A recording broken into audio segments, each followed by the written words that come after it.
ازيكم عاملين يا رب ان شاء الله تكونوا بخير باذن الله. معاكم دكتوره منى الحوراني. عندي تساؤل جالي: نظام الدراسه في حقوق انجليزي، وهل حقوق انجليزي كدراسه مختلفه عن حقوق عربي؟ الاجابه مختلفه. طيب مختلفه ازاي، وهتكون نظام الدراسه ازاي؟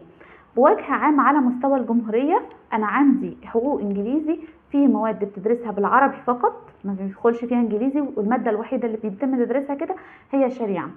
عندي مواد منقسمة جزء عربي وجزء انجليزي، وعندي مواد انجليزي بس.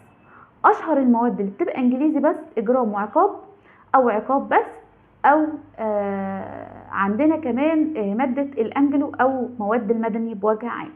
دي اشهر المواد اللي بتدرس باللغة الانجليزية فقط. تمام، ده كنظام الدراسة. طيب بالنسبة للحضور والغياب، في جامعات بتلتزم انها يبقى حضور وغياب، وفي جامعات لا. تمام. بالنسبه للميد ترم، في جامعات بتعمل ميد ترم وفي جامعات ما بتعملش امتحان ميد ترم. يعني ايه امتحان ميد ترم؟ بعد الدراسه بشهر كده بيبدا يعمل لك امتحان، وبتبقى لجنه عاديه جدا وليها 3 درجات. في جامعات مثلا زي جامعات طنطا مش شرط عندهم الموضوع ده، واحيانا في دكتور معين هو اللي يحدد الامتحان ده، بس بيبقى زي سؤال وبيناقشك بيه فيه في المحاضره عادي. تمام. ده كمجمل عام للنظام الدراسي. كل واحد طبعا له جامعة مختلفة بنظام مختلف، ولكن اللي انا بتكلم فيه ده هو الاساس.